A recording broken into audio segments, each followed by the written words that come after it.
सलामाबाद साबिक वफाकी वजीर फैसल वाउडा ने साबिक DGISI लेफ्टिनेंट जनरल फैज़ हमीद को 190 मिलियन पाउंड केस का मास्टरमाइंड करार दे दिया।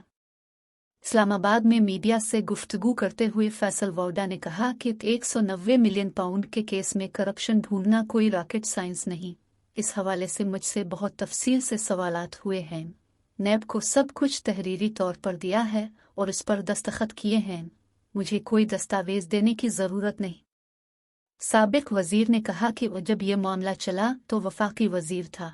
काबीना के इजलास में एक बंद लिफाफा दिखाकर जल्दी जल्दी निपटा दिया गया तो इसी वक्त कहा था इस पर नैब केस बनेगा। काबीना में जो बंद लिफाफा दिखाया गया वो एजेंडे का हिस्सा नहीं था। इस पर कहा कि जब फैसला ही कराना था तो खुद ही कर लेते। इस मामले में अहम कारोबारी शख्सियत को मोरिद इल्ज़ाम नहीं ठहराता।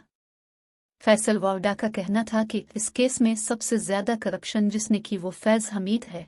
इस सारे मामले का मास्टरमाइंड फैज़ हमीद है। अब तक किसी ने फैज़ हमीद का नाम नहीं लिया। शहजाद अकबर और कुछ आदमियों को भगाने में भी फैज़ हमीद का हाथ है। फैज़ हमीद की बाकियात सेनेट और दाएं बाएं मौजूद हैं।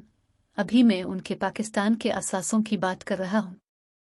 उन्होंने मजीद कहा कि पुराने इमरान खान ने जो सिखाया वो फ़र्ज आज पूरा कर दिया।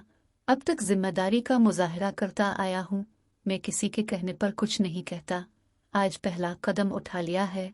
अब मैं बहावलपुर और चकवाल से होता हुआ क्वेटा में रुकूंगा। सिर्फ मुल्क की साख की खातिर रुका हुआ हूँ। अभी मैं PTI के दीगर घिनौने जुर्म की बात नहीं कर रहा। साबिक वजीर का कहना था कि इमरान को मशवरा दिया तो पार्टी से निकाला गया। जब पार्टी से निकाला गया तो पार्टी आसमान पर थी। PTI पर पाबंदी लगाकर कोई फायदा नहीं। इस वक्त तो पाबंदी लगाने से ज्यादा काम हो गए। एक सवाल के जवाब में फैसल वाउडा ने कहा कि उस सदर आरिफ अलवी ने जो काम किया वो दुश्मन भी नहीं कर सकता। इस मिसअंडरस्टैंडिंग में सबसे बड़ा रोल अवान सदर और आरिफ अलवी का है।